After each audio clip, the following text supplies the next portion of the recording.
স্ত্রী প্রতিদিন বেপর্দা, কোনো আলাপ নাই।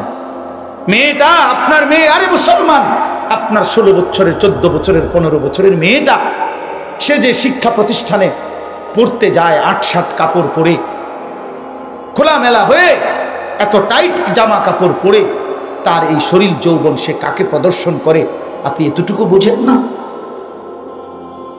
রাস্তার লম্পট বখাটে দুশ্চরিত্র ছেলেরা আপনার কন্যাকে, মেয়েকে, বোনকে নিয়ে কি ভাবে, এতটুকু দিমাগ একজন মুসলমানের নাই?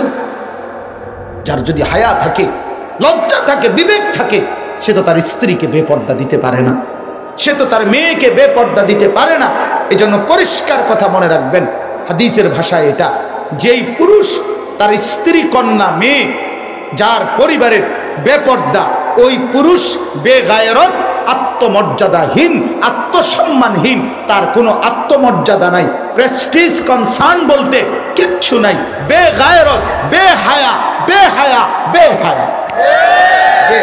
আল্লাহ রাসূল বলছে এটা দাইয়ুস,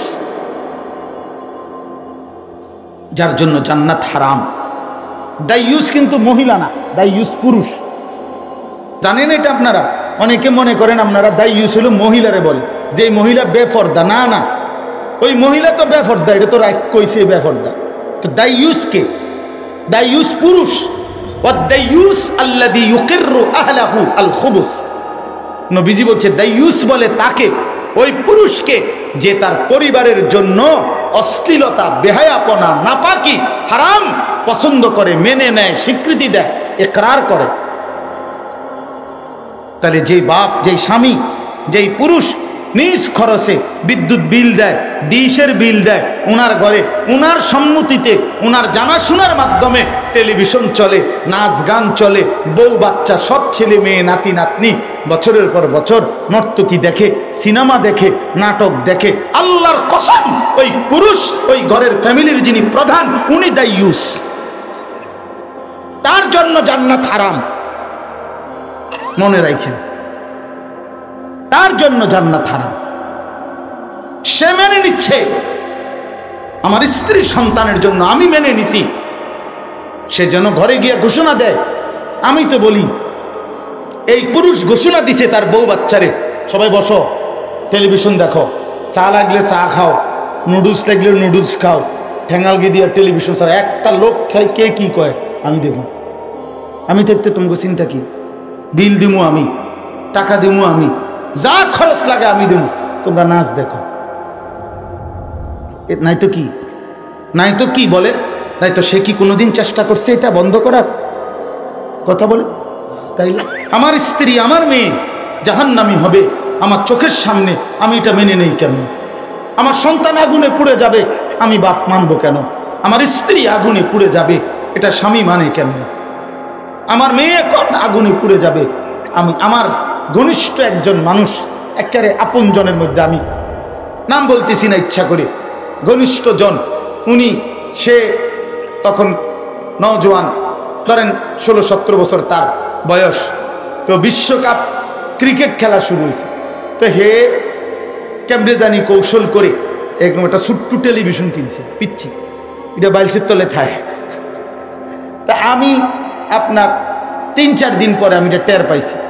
টের পাওয়ার পরে সে মাত্র বাইরে গেছে, বাইশের তলে এটা থুইয়া এইটারে বাহির করিয়া ভাঙ্গা গুড়া গুড়া গুড়া পাউডার করে আনলেছে, একটা ছোট ছোট করে লেছে কইরা হয় আইসে। আর যখন বিকালে পরে আমি নিজে এইটা একটা কি জানি টুকরি না কিসের মধ্যে নিয়ে যদি কদ্দুর বাইরে হালাই দিয়ে যায়,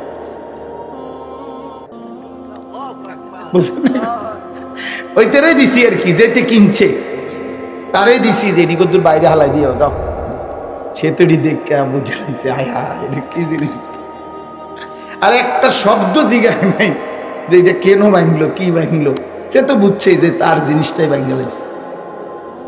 আল্লাহ তাআলা আমাদেরকে বুঝ দান করেন।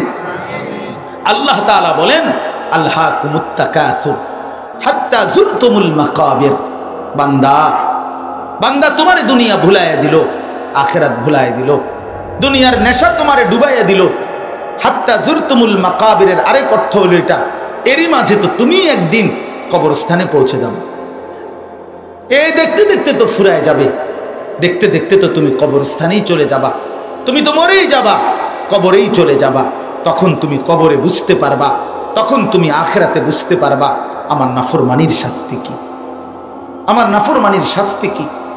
আল্লাহ নবী সাল্লাল্লাহু আলাইহি সাল্লাম বলছেন, ভাইয়া কবরের মধ্যে নবীজি বলছেন নাফরমানের কবরে অনেক শাস্তি। আমি একটা শুধু বলি, নাফরমানের কবরে আল্লাহ রাসূল বলছে ওয়া ইউকাইয়াদু লাহু মালাকুন আ'মা ওয়া আসাম্মু ওয়া আবকাম, একজন ফেরেশতা পাঠাবে আল্লাহ নাফরমানের কবরে, যেই ফেরেশতা অন্ধ, যেই ফেরেশতা কথা বলতে জানে না, যেই ফেরেশতা বোবা মানে কানেও শুনে না, এই ফেরেশতা ফায়ুতরাবু লাহু বিমিতরাকাতিন মিন হাদিদিন দারবাতান বাইনা উযুনাইহি, ওই ফেরেশতা তাকে প্রতিনিয়ত লোহার গুর্জ, লোহার হাতুড়ি দিয়ে দুই কান বরাবর আঘাত করতে থাকবে।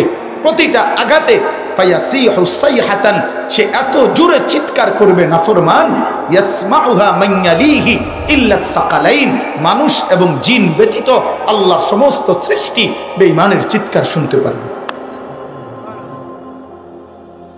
তুমি কি মনে করছো বাপ, এতগুলো কথা কোরআনের সব মিথ্যা,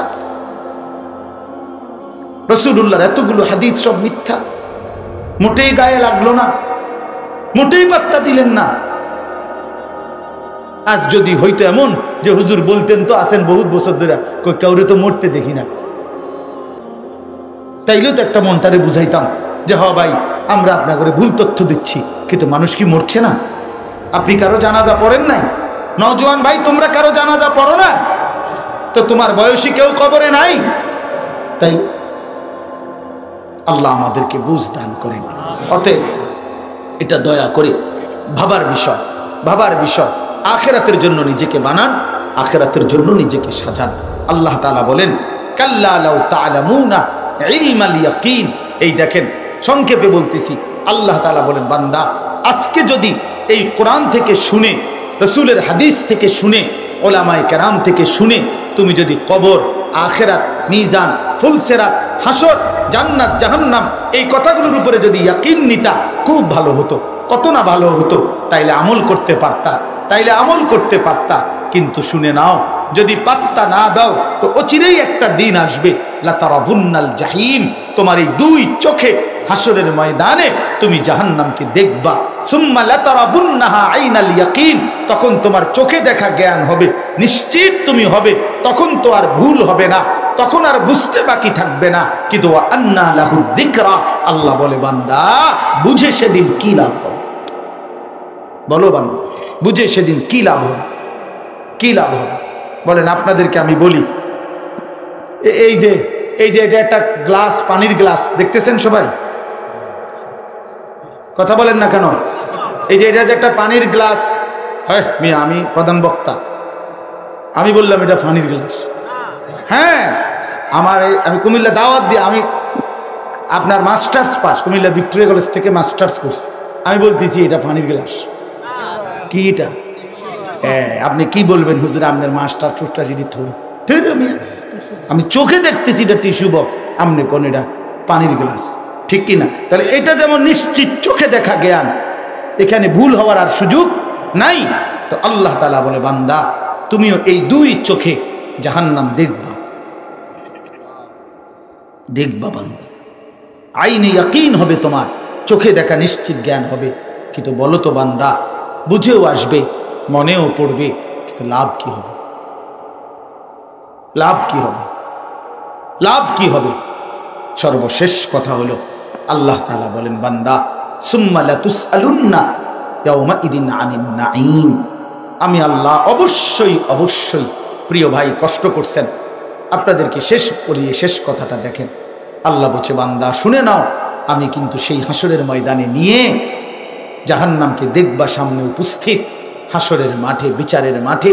আমি আল্লাহ আমার দেওয়া দুনিয়ার হায়াতে প্রতিটি নিয়ামত, একেবারে জাররা জাররা, বিন্দু বিন্দু নিয়ামত যা আমি দিয়েছিলাম তোমাকে, তার একটা একটা করে আমি আল্লাহ পাই পাই জিজ্ঞেস করি আমার নিয়ামতের কি হক আদায় করছে। আমার এই আসমান জমিন, চন্দ্র সূর্য, আলো বাতাস, গ্রহ নক্ষত্র, এই রোদ বৃষ্টি, হাসি কান্না, শরীর দেহ, হাত পাও, চোখ নাক কান, এক ঢোক পানি, এক লোকমা খাবার, আমি আল্লাহ হিসাব নেব। আল্লাহর কসম হাদিসে আছে, হযরত ওমর রাদিয়াল্লাহু তাআলা আনহু একদিন আবু বকর, ওমর এবং নবীজি নিজে সাল্লাল্লাহু আলাইহি সাল্লাম 3 দিনের ক্ষুধার্তের পরে, 3 দিন ক্ষুধার্ত ছিলেন, 3 দিন ক্ষুধার্ত থাকার পরে 3 দিন পরে 2টা খেজুর আর একটু পানি পান করছে। আল্লাহ রসুল তখন ওমরকে বলছে, ওমর আল্লাহি লা তুসআলু আন হাযান নাঈম, আল্লাহর কসম ওমর, এই 2 খেজুর আর এইটুকু পানির ব্যাপারেও হাসরের ময়দানে আল্লাহ জিজ্ঞেস করবেন, ওমর এর কি হক আদায় করছে, এর কি হক আদায় করছে। প্রিয় ভাই বলো, তাহলে জীবনে তুমি কি কয় বেলা খানা খাইছো, কয় বেলা পেট ভরে খাইছো? বলো ভাইয়া। আল্লাহ নবী সাল্লাল্লাহু আলাইহি সাল্লামের স্ত্রী আম্মা জান আয়েশা রাদিয়াল্লাহু তাআলা আনহা বলেন, রাআইনা হিলালান সুম্মা হিলালান সুম্মা হিলালান মা আওকাদাত ফি আবিয়াতি রাসূলিল্লাহ নারুন। নবীজির ঘরে আমরা 9 জন স্ত্রী ছিলাম, 9টা বিবি আমরা নবীর ঘরে ছিলাম। 1টা চাঁদ, 2টা চাঁদ, 3টা চাঁদ, 3 মাস আমাদের ঘর থেকে গেছে। আল্লাহর কসম তিনি বলেন, আমাদের কোনো বিবির ঘরে চুলায় কোনো দিন রান্না করা কোনো খাবার তৈরি হয় না। স্বামীকে নিয়ে, নবীকে নিয়ে 3 মাসে কোনো দিন রান্না করা খাবার, কোনো চুলায় রান্না কোনো খাবার খাই নাই। তাহলে নিশ্চয়ই হোটেল থেকে খাইছে। তাইলে আল্লাহ রসুলের সাল্লাল্লাহু আলাইহি সাল্লামের স্ত্রীর এই কথার কারণে ওনার বোনফুত হযরত উরওয়া ইবনু যুবাইর রাদিয়াল্লাহু তাআলা আনহু তিনি জিজ্ঞেস করছে, মা খালাম্মা আর কি? খালাম্মা, তাহলে আপনারা বাঁচলেন কিভাবে? ওই 3টা মাস কেমনে চললেন? আম্মা জান আয়েশা বলছে, আত্তামারু ওয়াল মা, খেজুর এবং পানি, পানি এবং খেজুর, এটাই ছিল শনিবার রবিবার, এটাই ছিল পুরা সপ্তাহ, এটাই সকালে, এটাই দুপুরে, এটাই রাতে, এইটুকু খেজুর আর পানি জিন্দেগি কাটাইছে।